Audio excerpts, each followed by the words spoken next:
Hey, what's going on, guys? It's your boy Monkey Biz here. And I wanted to make a little video here, kind of explaining Fallout 76. As I'm sure all of you are aware, this is the next big game that's coming out here by Bethesda, coming out on the 14th of November. Mark that date in your calendar.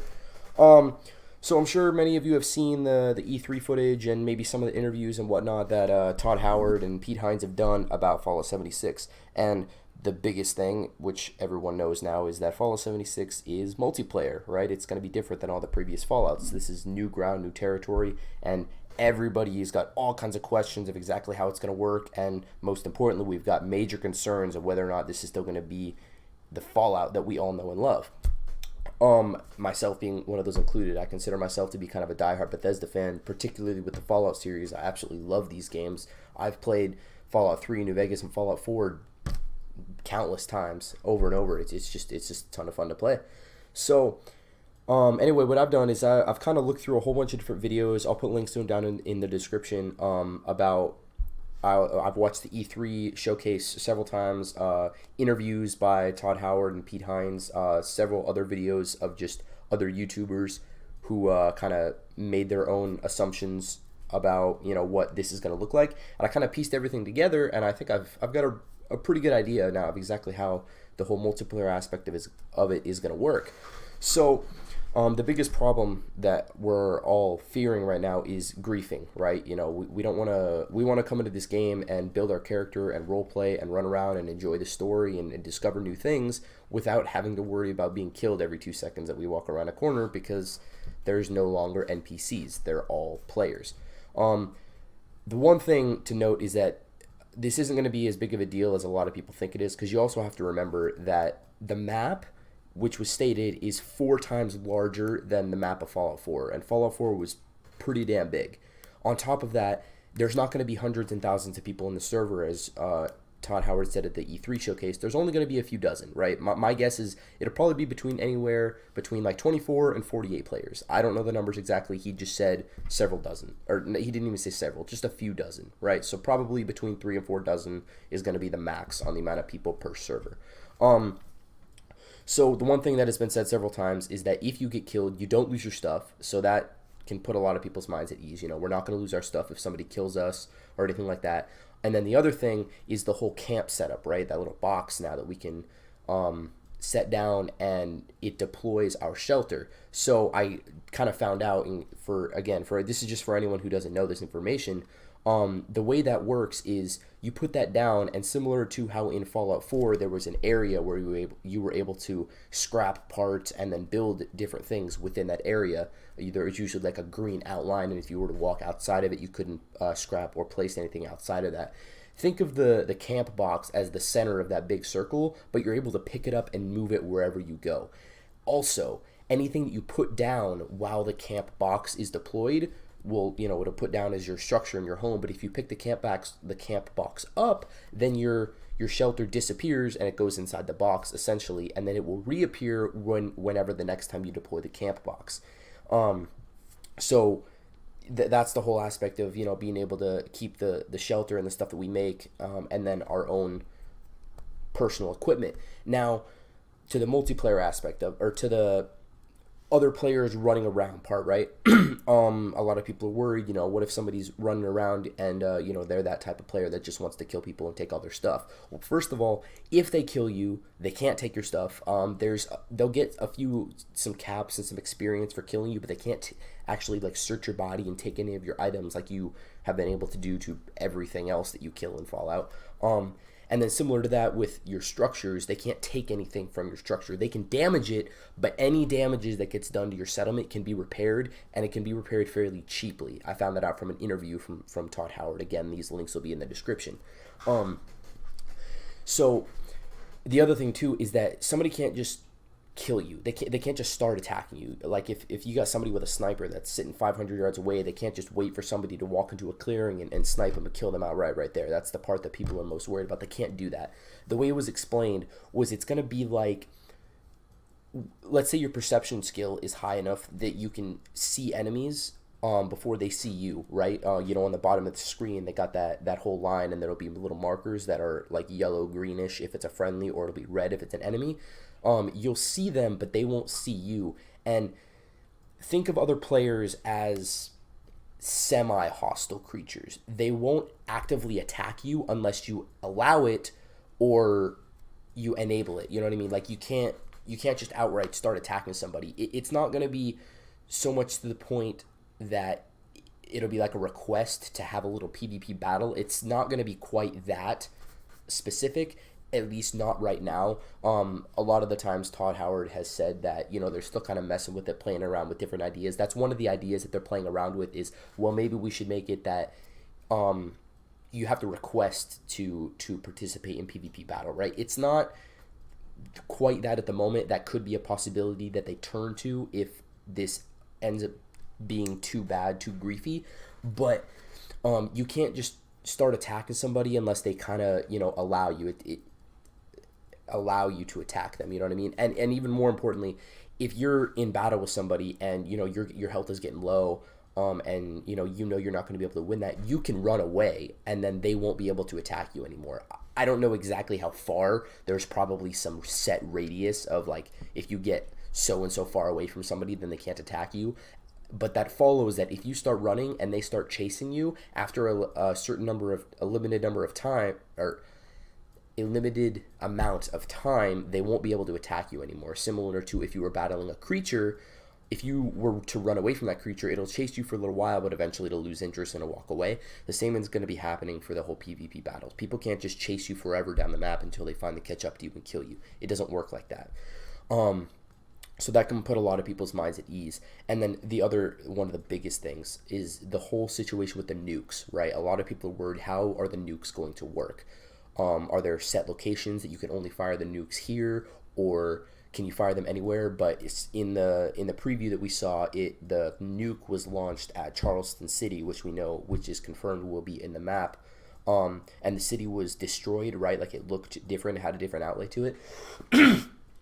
That will take place anywhere on the map. Anywhere on the map that gets hit by a nuke, it will sustain heavy damage, and the outlay of it will look differently. Now, that being said, what it means when a nuke gets dropped on an area. If you're standing directly in the area, you're going to die.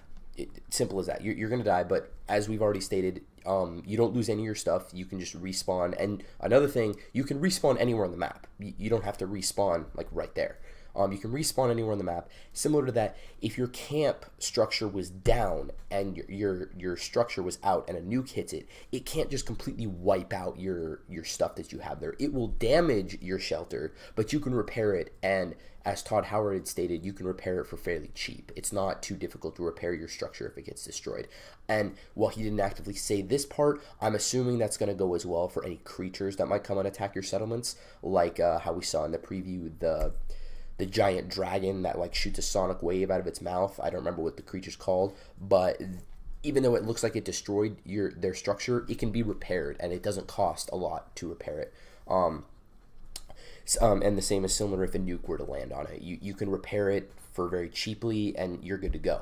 The whole idea behind having the nuclear launch codes, which by the way is very difficult to get. In order to even access the nukes, you have to get to a certain point within the main quest line, because there is a main quest and then there's a bunch of side quests similar to other Fallout games.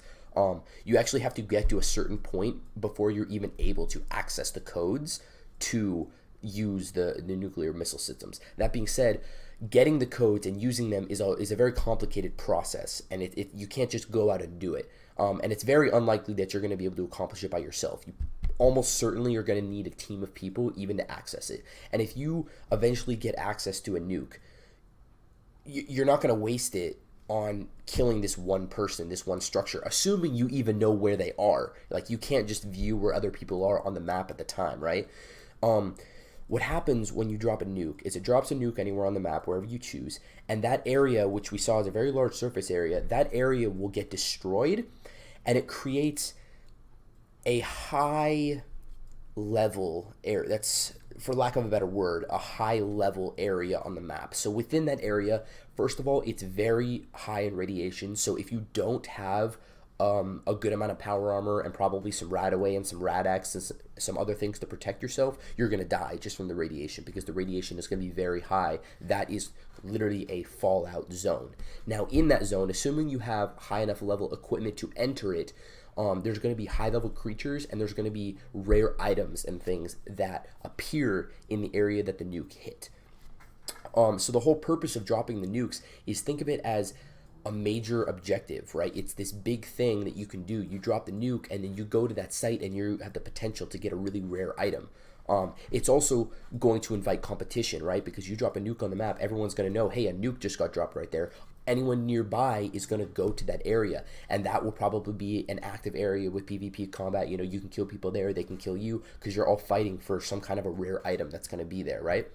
And then the other thing, which was one of my biggest concerns, is what happens after a nuke drops there? Does that area of the map permanently stay destroyed, or is it a certain amount of time? And Todd Howard confirmed in an interview, he hasn't set how long it's going to be, but the map will not stay destroyed forever. It will reset eventually and go back to what it normally looked like, which is great, especially because, you know, there's going to be God knows how many servers. With only roughly between 24 and 48 people that are going to be at one server, there's going to be hundreds and thousands of servers with the amount of people that are likely going to be playing this game.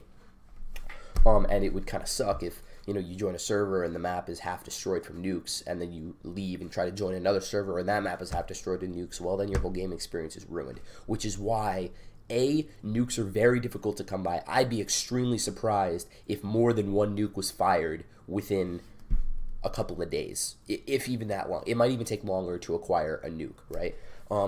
And there's not very many nuclear missile silos out there on the map. There's probably, now this is just an assumption that I'm making. I haven't found out this information specifically because there's no leak about it yet. But my guess is, as you can see right there, see how there's all these different areas? There's 6 different regions in the map. There's probably a nuclear missile silo in each region of the map. Now also, with all of those 6 regions, if you drop a nuke in one of those regions, the creatures and the items that come out of that location are going to be different than if you were to fire that nuke on one of the other 6 regions of the map, which is kind of the whole purpose of making this whole giant area. Which, another thing, looking at that map is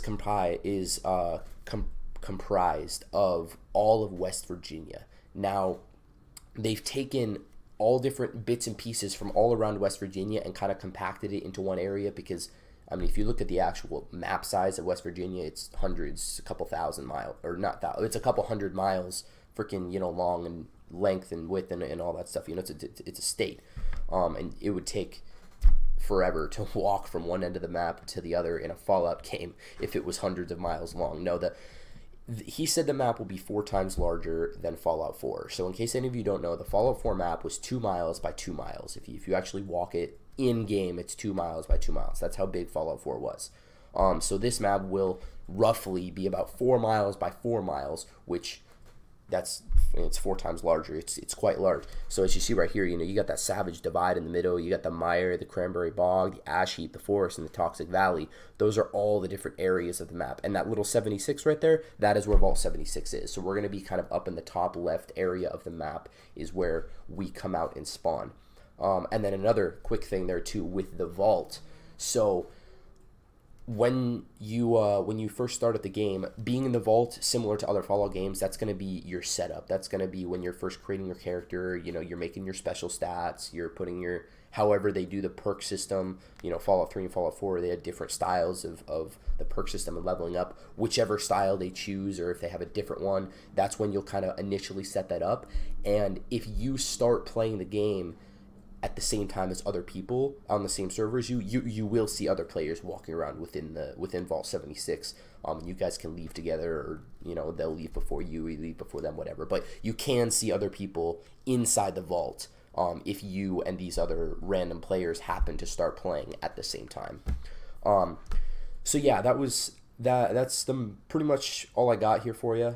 You know, like I said, I just wanted to kind of give some clarification of exactly how this whole multiplayer thing is going to work, because a lot of people are concerned about it. And, you know, I don't know everything. I don't work for Bethesda. I don't have all their secrets. I don't know everything. I've just watched several interviews and kind of come together with this big conclusion of how it's all going to work. So you don't have to worry about losing your stuff. You don't have to worry about your shelter being destroyed. You don't have to worry about griefing. From all these interviews and stuff that I've watched, Pete Hines and Todd Howard and all the other guys at Bethesda, they've played the game is playable right now. You know, the beta is going to be coming out here probably in a couple of weeks. They're going to want to get this beta done quickly, so they can learn from it and make changes before the official release of the game. But they've played through it several times, and every time they describe it as a Fallout game. You know, it feels like a Fallout game. Because remember how large the map is.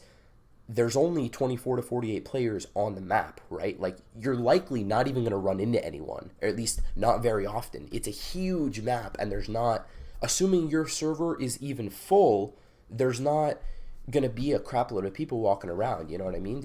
You're not just going to see somebody, freaking see guys over there to your left, see guys over there to your right. Oh, there's a party of 10 people, you know, just down the road in that town, looting up that town or whatever. It's not going to be like that. It's going to be just you. And then there's the whole aspect of quests. So the whole giving of quests, there are a lot of robots that are going to be in the game. They did confirm that. So that's going to be part of the big way of how they give us quests in the main quest line and other things like that. But the other cool thing with the fact that there's other people on the map is because it's not just active PvP all the time. People are friendly at first, right? You can set up stations because the camp is transportable, right? You can set up your camp anywhere on the map that you want and create a big sign that says, "Hey, ammo for sale, guns for sale," and people can come with you and they can trade. You can trade items with other people in the game and be like, "Hey, you know, I got this freaking 9mm hang around here. I'll sell it to you for 50 caps," and they'll be like, "All right, cool," and you guys will trade. They give you 50 caps and you give them the gun. So if you want to be that guy that goes out and finds a bunch of resources and comes back and sets up a little stand to make some additional caps, you can be that guy. So with that opens up the ability for additional quests, so to speak. You know what I mean? That is almost like it's a station that another player has set up, and you can go and interact with that station and, you know, do stuff with it. So I hope that helps. I hope that kind of clears up a little bit of information for you. You know, if you guys have any other questions, feel free to, you know, comment down below. If you like the video, hit that subscribe button. You know, give me a like. Just give me some feedback. I'm mostly concerned about the comments. I just want to know if this video was helpful. If there's some additional information that you would like to know and you haven't been able to find yourself, go ahead and leave it in the comments. I'll see if I can figure anything out. Yeah. So thanks for watching, and take it easy.